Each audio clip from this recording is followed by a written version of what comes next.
Making money investing in real estate is about watching the trends. And if you watch the trends and you figure out what the next big thing is, you can make a lot of money in real estate.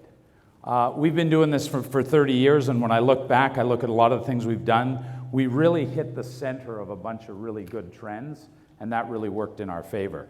So I'm going to talk to you today about what I think is the next big thing and how does it come about. And when people thought I was going to talk about the next big thing, they thought I was going to talk about the election, right? And I'm not going to. I'm clearly not going to talk about the election.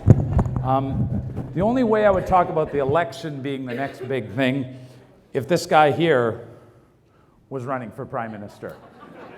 Okay? But he's not. And so, here's my only commentary on the election. It's important to look closely at lawn signs during election campaigns. Last time I voted for a real estate agent. Right? And I might again this year too, just so we're clear. The other thing is, if you're going to get investing in real estate, you go, why? So you look around the room, you go, why are we all here today, right? Why are we giving up a Saturday morning to come here? It isn't about owning real estate. It's about looking at our retirement, looking at what we can do to create generational wealth, what we can do to make money that we can one day give away and do and make the world a better place. Like, what's the thing you're going to do? But to me, if you're going to invest in real estate, it's really important to get very specific with the goal, right? Because this goal is, my dream when I retire with my savings is living on a small island somewhere. Now, if you write this down and you don't include the picture, you might end up like this, okay? Now, that would be bad. Right? So we don't want this to leave here today as your dream, right? I started out with nothing and I still have most of it, right? And then the other thing is, there was a recent survey about 10 years ago, and they asked people, where do you plan to get your money for retirement? And true survey, 3 out of 10 people surveyed said they were going to earn their retirement income by winning the lottery, okay? So I love this one. I won $2 in the Mega Millions lottery. Please respect our privacy as our family decides how to move forward in this exciting and pivotal moment in time, right? So hopefully we're not dealing with that. And then as per my birthday, I always knew I'd get old. How fast it happened was a bit of a surprise, right? And then the other reason is that, we're trying to figure out, how do we get this balance in our life? How do we get our money working? Because every day 2 different people go to work, you and your money. And if you can get your money working for you, then obviously you don't have to work as hard, right? So tomorrow's Monday again. I don't think I can do this every week, right? I mean, that's probably not us when we were that age, but for some of us, that's today, right? So what's the next best thing, and what really, in my mind, makes it happen? Start right now today with what we're looking at in BC, right? What is the basis for what we look at in BC? You heard today about the stress test. The stress test has made buying properties harder. So a year or 2 years ago, first-time home buyers, lots more people could qualify. It was just much, much easier. So the governments have made it harder. They're layering on more and more taxes. They've added a vacancy tax. They've added a speculation tax. So again, all these things have, taken the demand more, making it fewer people are in the market to be able to buy. But the in-migration into BC isn't slowing down. And I don't think it's going to slow down anytime soon. We're still going to see 50,000 people a year moving into the province. We're still one of the nicest places in the world to live. So I don't think any of that's going to change. I think that, the people in the world that are given a choice, BC is still a place they really want to come.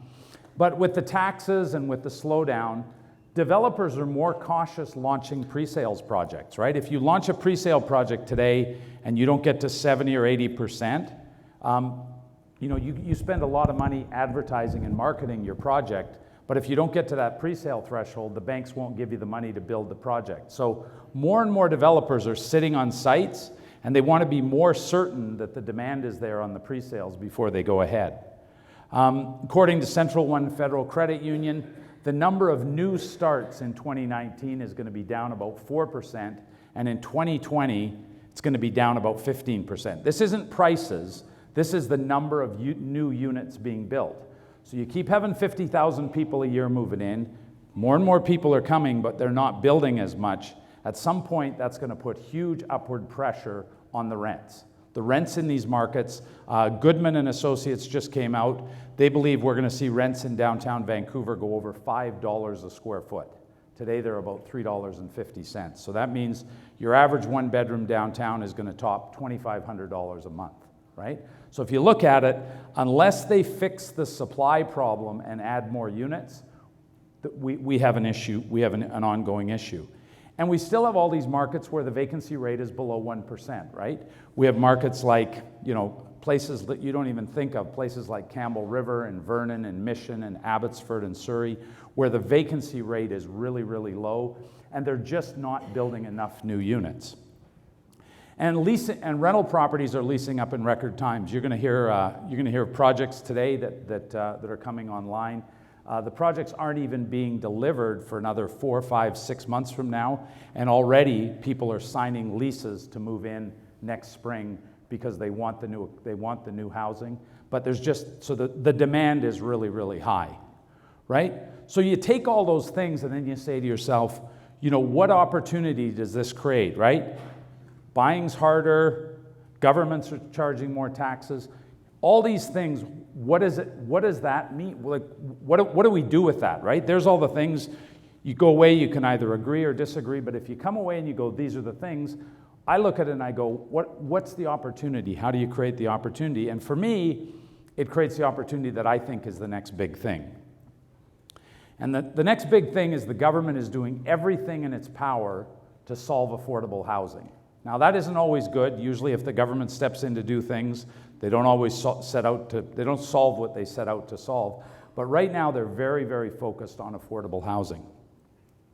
And they're putting huge support between purpose-built rentals. What are purpose-built rentals? Purpose-built rentals really are just brand new apartment buildings.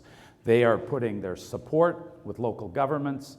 They're going in negotiating side by side with developers. They're going in with the developers into communities, and they're negotiating with the developers, with the cities, saying, we'll give the government support behind this project, but we want you to drop the development charges, we want you to reduce the parking requirements, we want you to cut the property taxes. So they're getting the different municipalities to give huge incentives to developers because they want to fix the problem. And so they're going to the cities and they're saying, if you want to stand up in your community and you want to say that we're fixing this affordability problem, and the governments, the provincial and the federal governments are coming in to help you, here's the concessions you need to make with the developers. So this next wave, in my opinion, is all the things that the governments are doing to fix the affordable housing. So what does that mean? It means find the markets where there's vacancies of under 1%, which we've been doing for the last 6 months. Find the places where we can build. The governments are now, as part of the program, lending us money to build the buildings on the construction financing at 2.1%, okay? Like, we don't all get to go borrow today at 2.1%. We pay a lot more than that, but they want housing, so the provincial governments are coming in saying, we'll provide you financing to build that. The federal government's coming in and they're saying, when you finish the building and you want financing, we'll give you 80% financing, which is more than they're giving all of us when we go and get an individual mortgage. We'll give you the loan at 2.1 to 2.5%, and we'll lend you the money on a 10-year term with a 40-year amortization, and we'll lend you the money on a floating interest rate because we believe that the interest rates over time are going to be going down. So even though that's the posted rate today, still a lot of people believe that interest rate's going to go much, much lower. So what are we doing? We're positioning ourselves right now. We're going to be working with Taylor and Cynthia and IRR and TriView Capital, and we're putting a package together right now that we're going to have available in the next kind of 60 to 90 days, where we have sites under contract that we're working with the different governments to build purpose-built rentals in some of these top markets. So there's going to be a huge opportunity coming late this year, early in 2020, to be able to go into these markets and build these, and we're going to be looking for investors to come in and partner with us on these sites and be able to invest in these sites and build them.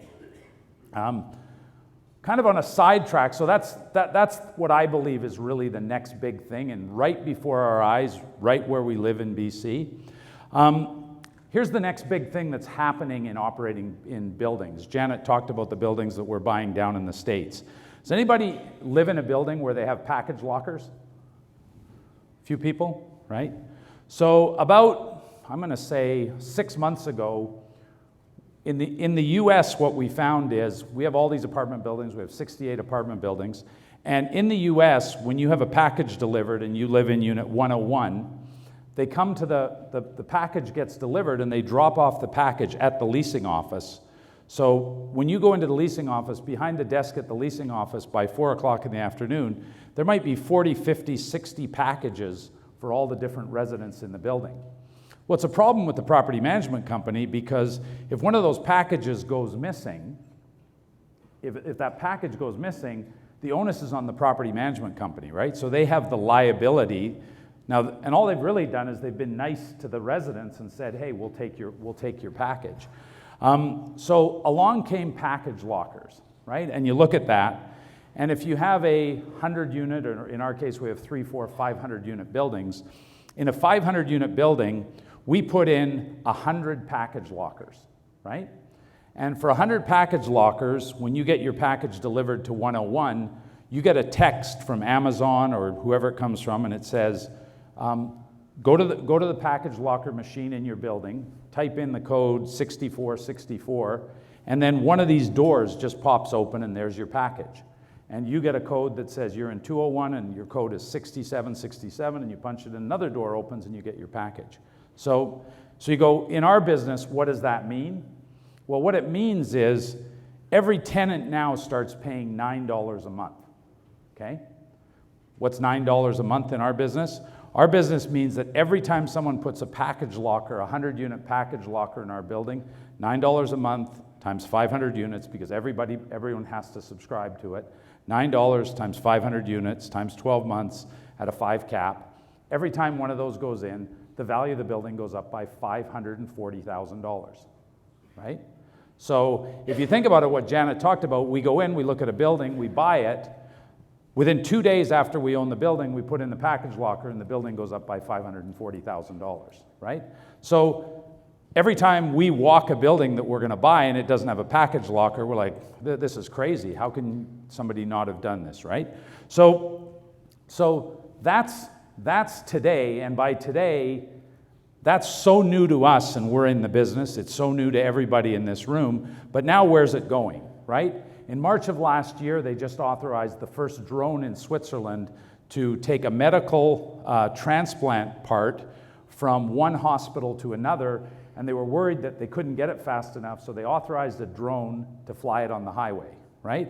So this is the purest invention of what a drone is going to do. What's it going to do in the next few years in the apartment business? Whole Foods believes that on every balcony, on every apartment building, you'll have a box, and you'll have your food ordered from Whole Foods, and they'll just deliver it right to your apartment unit in a locked box. They'll open the box, they'll put your groceries in there, they'll close the box, right? Are we excited? Sure, because I got to think if $9 is a parcel locker, what's that, 20? Right? So that's every building we have, that's a ticket, right? And what they believe is that Amazon won't have warehouses anymore. The warehouses will be up in the sky in blimps, and the blimps will deliver your Amazon package.